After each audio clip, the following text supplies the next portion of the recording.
ये बात है 1980 के दशक की, जब तमिलनाडु के एक शहर मद्रास में एक विजया नाम की महिला रोज थाने में जाकर थाने के अधिकारियों से गिड़गिड़ाकर अपील करती रही कि मेरे पति कुछ दिनों से लापता है और उनके साथ दो लोग और हैं जिनका कहीं और पता नहीं लग पा रहा। लेकिन उस महिला के इतना रोने गिड़गिड़ाने के बाद भी कोई भी अधिकारी उसकी इस अर्जी को मानो ध्यान ही नहीं दे रहा था। कोई उसकी मदद करने को राजी नहीं था और इन सारी कोशिशों से जब विजया थक गई तो उसने 3 पत्र लिखे अपनी परेशानी बताते हुए। ये 3 पत्र डीजीपी, राज्यपाल और सीएम के लिए थे। जब राज्यपाल को विजया का वो पत्र मिलता है तो उस पत्र को पढ़ने के बाद उन्हें लगा कि इस महिला की मदद जरूर और जल्द से जल्द की जानी चाहिए। तो उस वक्त के राज्यपाल तमिलनाडु के डीजीपी को फौरन अपने पास मिलने के लिए बुलाते हैं और विजया की सारी बात उन्हें समझाकर ये केस सॉल्व करने के लिए उन्हें सौंप देते हैं। विजया उन्हें बताती है कि जो 3 लोग गायब हैं उनके नाम थे संपत, मोहन और गोविंदराज, और इन तीनों के गायब होने का शक विजया एक लड़के पर बताती है और उस शक के आधार पर पुलिस उस लड़के को अपनी हिरासत में ले लेती है। और उस लड़के को हिरासत में लेने के बाद पुलिस के सामने एक काफी चौंका देने वाली कहानी सामने आती है। हे एवरीवन, मैं हूं नम्रता चौहान और आज हम जानेंगे मद्रास में सबकी नाक में दम कर देने वाले एक ऑटो शंकर की कहानी के बारे में।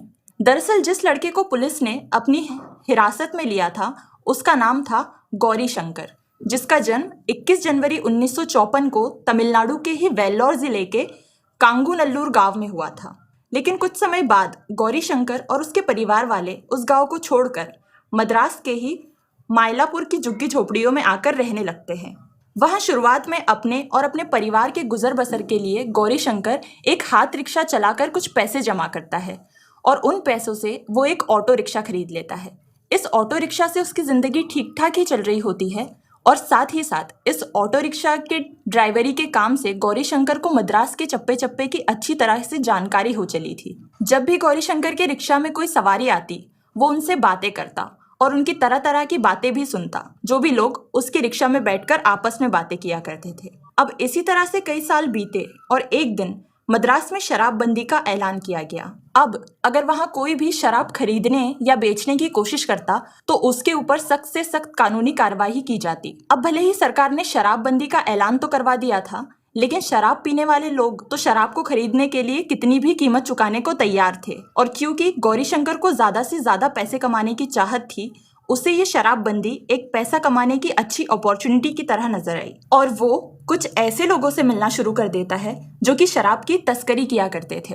और उनसे मिलने के बाद गौरी शंकर ये शराब की तस्करी धीरे धीरे अपने ऑटो से ही करना शुरू कर देता है।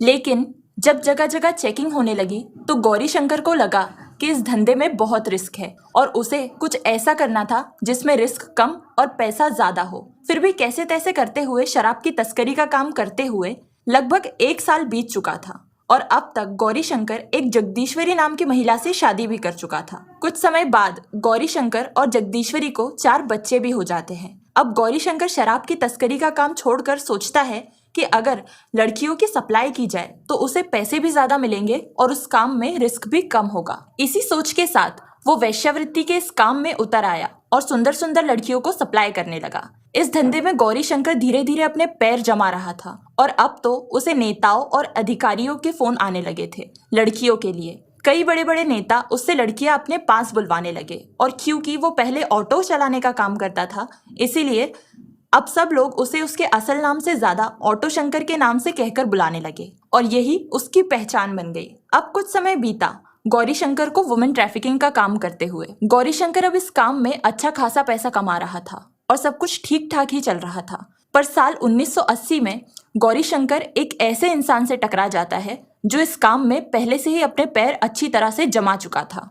जब ये दोनों आपस में मिलते हैं तो इनमें एक बहुत बड़ा झगड़ा हो जाता है और ये झगड़ा इतना बढ़ जाता है कि आसपास के लोगों को इस झगड़े में बीच बचाव करने के लिए उतरना पड़ता है। अब उस वक्त तो इन दोनों की सुलह हो जाती है कि हम दोनों को आपस में मिलकर काम करना है, पर गौरी शंकर एक दिन उस व्यक्ति को एक सुनसान जगह पर लेकर जाता है और उसे इतना मारता है कि उसे मार मार के लगभग अधमरा कर चुका होता है। और फिर गौरी शंकर उस आदमी को वहीं जिंदा जला देता है और जो भी उसका सामान और अवशेष उसके जलने के बाद वहां बच जाता है उसे गौरीशंकर एक पोटली में बांधकर समुद्र में फेंक देता है। और उसकी इस करनी के बारे में किसी को भी अब तक पता नहीं चल पाया था। अब कुछ साल बीतने के बाद गौरीशंकर जो एक कोठा चलाया करता था, वहां एक ललिता नाम की लड़की थी जिससे गौरीशंकर को प्यार हो जाता है और वो उससे शादी कर लेता है। और ये ललिता उसकी तीसरी पत्नी थी। इनकी शादी भी ठीक ठाक ही चल रही थी, पर एक दिन ललिता सोदुलाई मुत्तू जो कि गौरीशंकर का एक तरह से दोस्त ही था, उसके साथ भाग जाती है।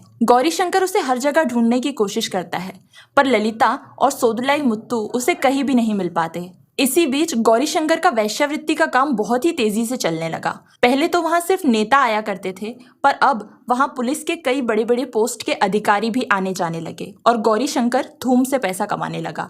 बंगला, गाड़ी, अच्छे कपड़े, अच्छे पैसे, हर चीज उसके पास होती थी। तभी एक दिन अक्टूबर 1987 में गौरीशंकर को उसके किसी दोस्त का फोन आता है जो उसे बताता है कि ललिता मिल गई है। तो वो अपने दोस्त को ललिता को पेरियार नगर में लेकर जाने को कहता है जहां उसका एक घर था। और जब वो ललिता को देखता है तो वो बड़ा खुश होता है और कहता है कि तुम मुझे छोड़कर कहाँ चली गई थी, तुम्हें ऐसा नहीं करना चाहिए था। वो ललिता को प्यार से कुर्सी पर बैठाता है और अपने दोस्तों के सामने ही ललिता को कुर्सी से बांध देता है और उसे मारने लगता है।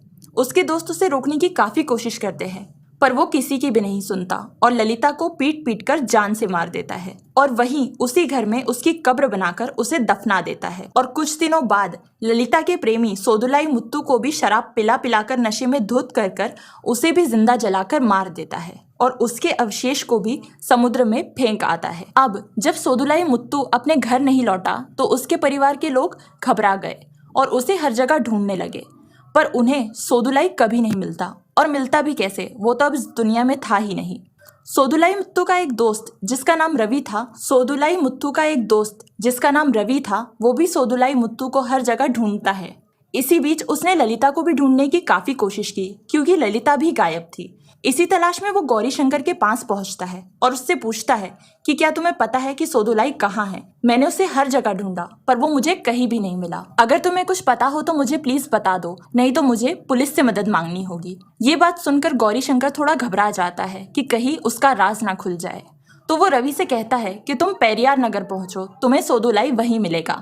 रवि तुरंत ही पेरियार नगर पहुंच जाता है और वहां जाकर सोदुलाई का इंतजार करने लगता है। इतने में ही गौरीशंकर वहां अपने दोस्तों के साथ पहुंच जाता है और रवि को कुर्सी पर बैठाकर उसे बांध देता है और उसे पीट पीट कर उसकी हत्या कर देता है और उसी घर में रवि की कब्र बनाकर उसे दफना देता है।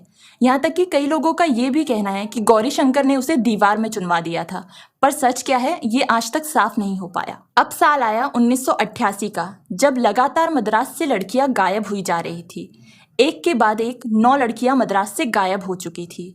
लेकिन एक दिन एक लड़की जो कि गुजरात से मद्रास पढ़ने के लिए आई हुई थी, तो एक दिन उस लड़की को किसी ने जबरदस्ती अपहरण करने की कोशिश की, पर वो लड़की कैसे तैसे अपनी जान बचाकर सीधा पुलिस स्टेशन आ जाती है और पुलिस को बताती है कि मेरा किसी ने अपहरण करने की कोशिश की है। और अपहरण की इसी आपाधापी में उसने बार बार किसी शंकर का नाम सुना है। लेकिन शंकर का नाम सुनने पर पुलिस बिल्कुल शांत रहती है, कोई भी कुछ भी हरकत नहीं करता, क्योंकि ऑटो शंकर कई बड़े बड़े पद पर बैठे लोगों को और अधिकारियों को भी लड़कियां सप्लाई किया करता था।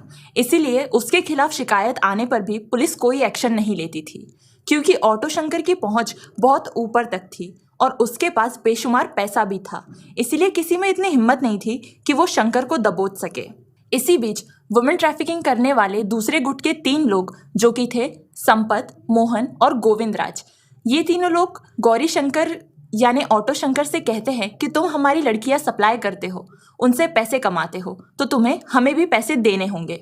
लेकिन ऑटो शंकर उन्हें पैसे देने से साफ इनकार कर देता है और कहता है कि हम लोगों को आपस में मिलजुल कर काम करना चाहिए, हमारे बीच कोई भी मनमुटाव नहीं होना चाहिए। और ऐसा कहकर वो उन्हें पेरियार नगर ले जाता है शराब पिलाने और उन्हें भी शराब पिला पिलाकर नशे में धुत करके जिंदा मार देता है, वो भी जलाकर। अब इन तीनों में से ही एक संपत की पत्नी विजया अपने पति के नाम मिलने पर हर अधिकारी, हर नेता की चौखट पर उसकी मदद करने की अपील करती है। और इसी दौरान खत लिखकर जब वो राज्यपाल को देती है तो राज्यपाल ही इस पूरे केस का खुलासा करने की पहल करते हैं और तब जाकर पुलिस इन सारी 6 हत्याओं और इस पूरी घटना का पता लगा पाती है और गौरी शंकर पर लगे सारे इल्जाम सही सिद्ध होते हैं। लेकिन शहर में जो 9 लड़कियां गायब हुई थी उनका कुछ पता नहीं लग पाता। उनके साथ क्या हुआ, वो कहाँ चली गई, इसके बारे में पुलिस को कोई भी जानकारी नहीं मिल पाती।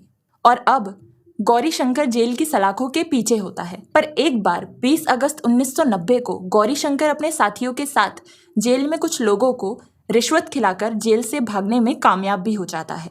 लेकिन जब गौरी शंकर के जेल से भागने की खबरें लगातार अखबारों में चल रही होती है, जिसके चलते प्रशासन पर दबाव बढ़ने लगता है, जिसके बाद गौरी शंकर को एक बार फिर ढूंढकर गिरफ्तार कर लिया जाता है और 31 मई 1991 को चेंगलपत्तूर न्यायालय से शंकर और उसके साथियों को सजाए मौत सुना दी जाती है। लेकिन गौरी शंकर अपनी फांसी की सजा से बचने के लिए कई उच्च न्यायालयों में अपील करता है और इसी बीच साल 1994 में नासिरन मैगजीन के एक संपादक एक सूचना प्रकाशित करते हैं कि आने वाले वक्त में हम एक डायरी पब्लिश करवाएंगे जो कि 300 पन्नों की होगी, जिसमें हर उस ऑफिसर, नेता, हर उस अधिकारी का कच्चा चिट्ठा होगा जो कि गौरी शंकर से कोई भी या किसी भी तरह का संबंध था।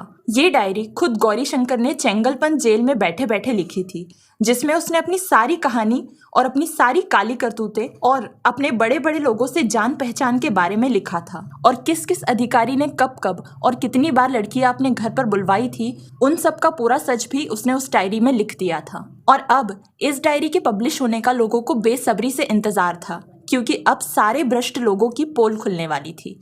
लेकिन ये डायरी पब्लिश होती उससे पहले ही कोई व्यक्ति कोर्ट में जाकर अर्जी दे देता है कि अगर ये डायरी पब्लिश हो गई तो जनता का अधिकारी और कानूनों से भरोसा उठ जाएगा, लोगों में अधिकारियों के खिलाफ हीन भावना जागृत हो जाएगी, तो ये डायरी पब्लिश ना होने दे। अब भले ही ये डायरी तो कोर्ट के फैसले में अटक कर रह गई, पर कई सालों बाद में ऑटो शंकर की कहानी के ऊपर कई सारी वेब सीरीज बनी, कई सारी फिल्में बनी। लेकिन 27 अप्रैल 1995 को सुबह 6 बजे के आसपास गौरी शंकर को तमिलनाडु के सलेम केंद्रीय कारागार में फांसी की सजा दे दी जाती है। कहा जाता है कि अगर गौरी शंकर वो 300 पन्नों की डायरी नहीं लिखता तो शायद उसे कभी फांसी की सजा नहीं हो पाती। पर क्योंकि गौरी शंकर के बच जाने से कई लोगों के राज खुल जाते और उनकी नौकरियां खतरे में पड़ जाती, इसीलिए गौरी शंकर को जल्द से जल्द फांसी पर लटका दिया गया। तो बस यही थी ऑटो शंकर की कहानी। अगर आपको वीडियो पसंद आई हो तो प्लीज़ लाइक करें और हमारे चैनल को सब्सक्राइब करें।